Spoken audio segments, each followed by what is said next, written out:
This is Isaiah chapter 45 and verse 18. For thus saith the Lord that created the heavens, the Most High himself that formed the earth and made it. He hath established it. He created it not in vain. He formed it to be inhabited. I am the Lord, and there is none else. All right, I want to start off by giving all praise, honor, and glory to Yahweh, Bahashem, Yahweh Shai, Bahashem, Rakakwadash. Double honors to the apostles and the elders of Great Millstone, who are the elders of Yashar Allah, and a sincere salutation to all Yuakim, who are preaching this word and believing this word, and to the Akwad, who are believing this word in all truth and in sincerity. All right, I want to go into a lesson based on this precept. I'll read it in the NLT real quick. It says, for the Lord is God, and he created the heavens and the earth and put everything in place. He made the world to be lived in, not to be a place of empty chaos. I am the Lord, he says, and there is no other. All right, and I want to go into this because ultimately, all right, the Lord made the earth to be enjoyed. You know, the Lord didn't make the earth for men to live miserably upon it.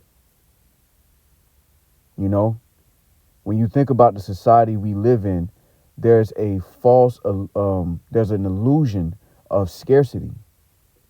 All right, this is why people cutthroat each other. This is how people become so degraded for the sake of money, because there's this idea that the resources of the earth are scarce. And it's ultimately because Esau, Edom, the so-called white man, is in control of the planet. And because of that, all right, him being a selfish niggard at his table, all right, he's created this illusion of scarcity so he can hoard the wealth. But we actually live in a very unnatural society. And it's not just here in Babylon the Great, which is America. It's abroad. It's everywhere. Because all the nations at this point are subject to this fiat financial system, which pushes an illusion of scarcity, all right, gives people fiat currency and hoards all the resources. You know, and this lesson also is inspired by something that I've meditated on over the past couple months through the spirit and power of Yahweh Shemel Shah, of course, that the Lord set up creation to where every man can have a piece of heaven, so to speak, on earth. All right. And what I mean by that is if you think about what constitutes a good life, you know, having land, being able to enjoy your children, you know, having enough for your family to live, all right, comfortably. You know, because after a certain point, you know, the wealth is just for your mind and your eye.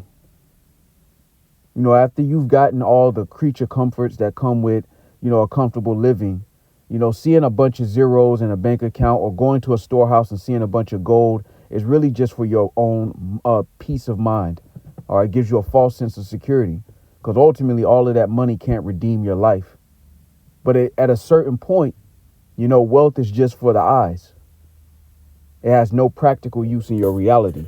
All right. And the reason I bring this out is because when you think about what is needed for the average person on the earth to live a comfortable life, it's not much.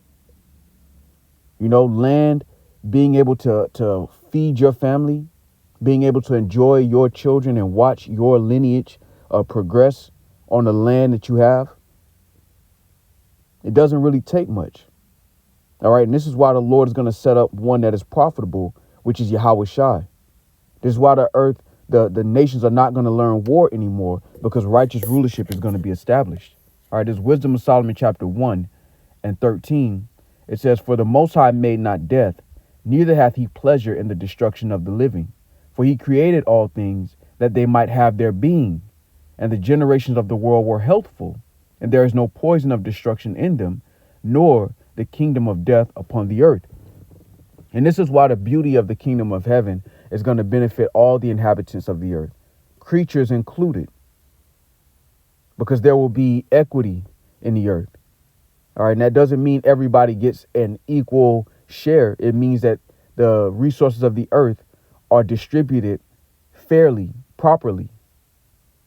Doesn't mean everybody gets 12,000 of this or whatever the case, but the resources are distributed in a way where the inhabitants of the earth can live comfortably, you know, and it really doesn't take much.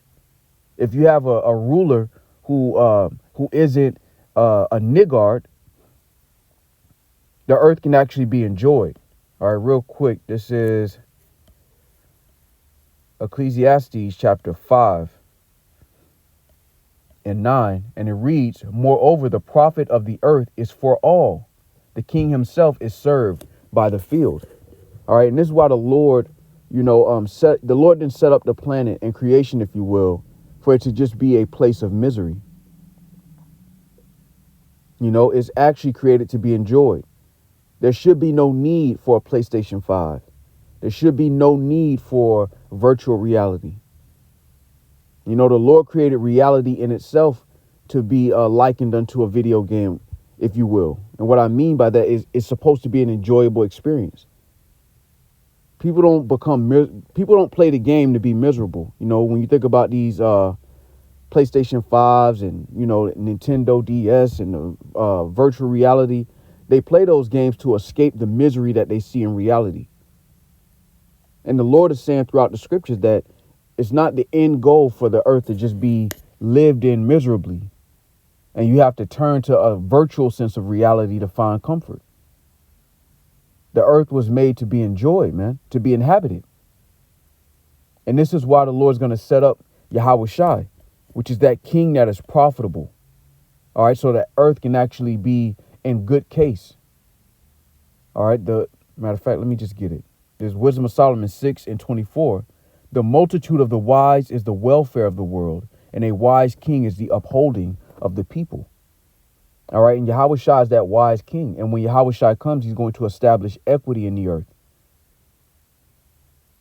Meaning Yahweh Shai is that head ruler is not going to hoard the resources and rule the nations with anger.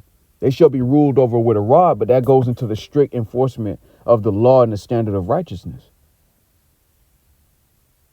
The beauty of the kingdom of heaven is that the average inhabitant of the earth is going to live a far better and more enjoyable life than they're living now under this illusion of money, this illusion of scarcity. All right, real quick, let's go here. Let's go to Ecclesiastes chapter 10. All right, in verse 4, it says, the power of the earth is in the hand of the Lord, and in due time he will set over it one that is profitable. All right, and Esau, Edom, the so-called white man, is not profitable as a nation of people, much less a ruler on the planet. All right, he's the complete opposite of profitable. All right, matter of fact, let's get this. This is Proverbs 19:10. It says, delight is not seemly for a fool, much less for a servant to have rule over princes. All right, and Esau is a servant. All right, he doesn't have the mind of a ruler, and a compassionate ruler at that. This is why you don't see equity in the earth. And he's convinced the world that it's supposed to be like this, that there's no other way for the world to exist. And that's not the case. Esau, when you look at the families of the earth, the lowest family is the Edomites. They're in control at this point. As the scriptures say, the spirit that is lifted up, that is exalted or lifted up, is not upright in him, roughly paraphrasing. So even though he has a position of power as a family on the earth, they're the lowest of the low. And the proof is in their rulership. They rule like a servant. They rule like they have to take it. They have to take everything. They have to hoard everything. They can't share with anybody. That's the marker of a nation that is not used to having abundance. This is why they hoard everything. Esau is an insatiable nation of people. And the world is subject to that at this point, which is why all the people outside of the elect are a reflection of that same selfish, insatiable mindset. And due to that type of rulership, the earth is in mourning. Because that type of ruler is not profitable to the planet. Esau's convinced the world that this is the only way there is to live on the planet. And as a result, the people on the earth are in mourning. They live in houses they don't own. They work for wages that aren't really wages. They give you a currency that's devalued. They tax you 40% of your income.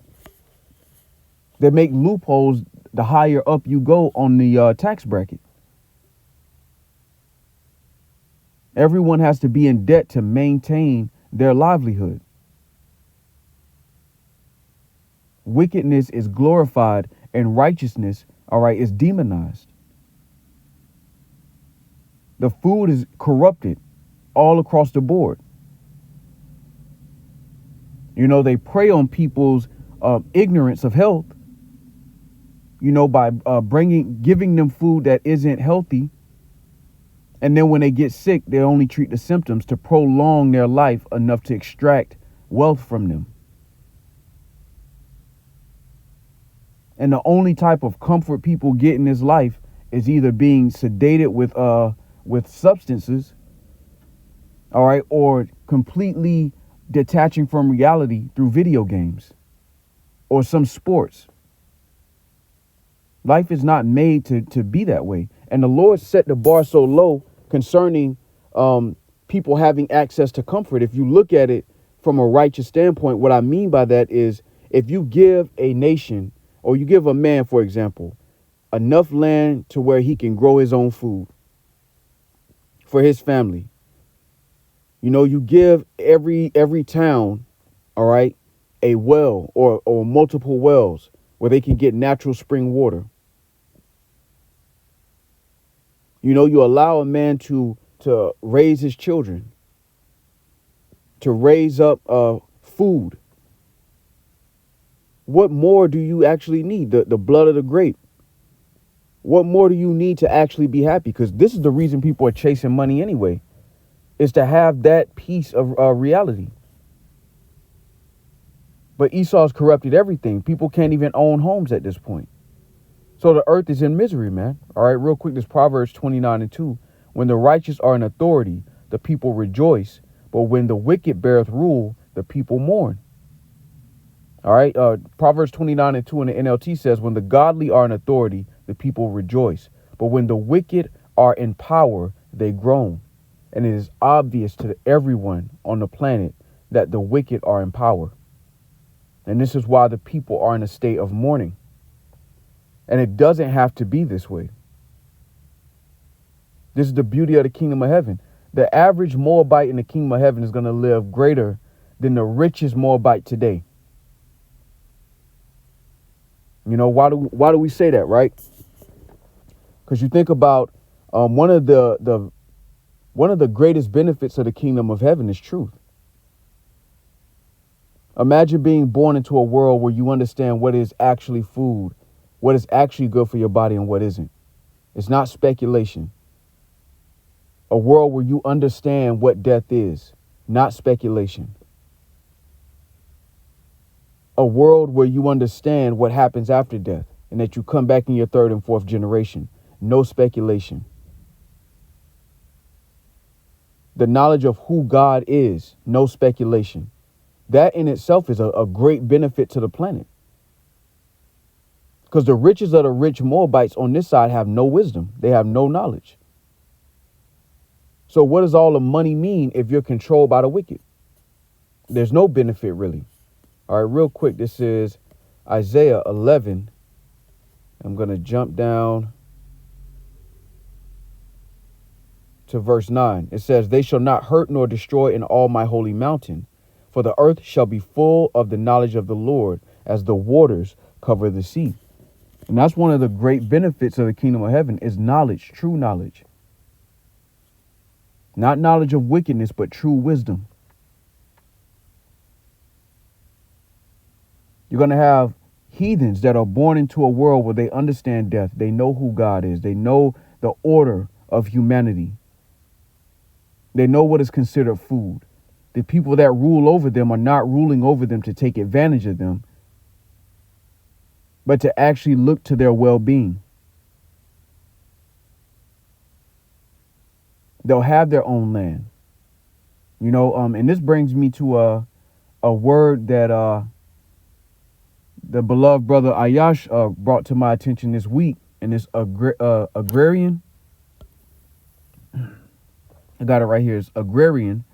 All right. And it says relating to cultivated land or the cultivation of land. And the example says Brazil is rapidly diversifying its agrarian economy. All right, if you think about a rulership where the economy is based on agrarians, all right, an agrarian concept, meaning land ownership, which is what the Lord set us up with. If you look at how the Lord set our nation up, it was land-based, meaning every family of the nation of Israel had a set land. All right, when you really start to dig into the law, statutes, and commandments, the year of Jubilee, I believe, that land, even if that person got in debt and they sold that land to somebody else, the year of Jubilee, they get that land back. So they get their ancestral land back. So whatever if my forefather had a piece of land, the year of Jubilee, I can get that land back. Now, if I run into debt again, I can sell it off. But every 50, which is the year of Jubilee, that land goes back to the original owners. So our law, statutes, and commandments and the wisdom the Lord gave us was always land focused. Because if you have your plot of land, there's really no number you can put on your wealth. How many grapes you can grow for your wine, how many oxen you can keep on the land, what type of wealth that generates over time. And see, what Esau's done is he's taken all the resources and given people fiat currency, and now people are chasing fiat currency and they own nothing. Which shows you that Esau is the wicked. And this is another reason why the kingdom of heaven is going to be so beautiful. The rulers of a nation are not set up to lord over their people in anger and wickedness. The rulers are truly set up to distribute equity, all right, to distribute the resources properly in righteousness.